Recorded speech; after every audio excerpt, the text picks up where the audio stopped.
不断咳嗽要惹事吗？咳2下而已吗？我是苦主啊，我不想下车。醉上的男子火气超大，见保全到场，情绪更激动，疯狂怒呛咳嗽民众。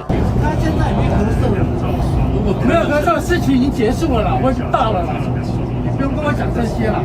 这个人是怪，怪怎么样怪？怎么样怪？你都不会欢迎你。其他乘客帮忙缓夹，结果公亲变事主，双方唇枪舌战，谁也不让谁。事实上就是有你这种，就多了，你就给我看多了啦。对，我也看多了，少来这一套了，少了这一套。你吃的也要吃很多了吧？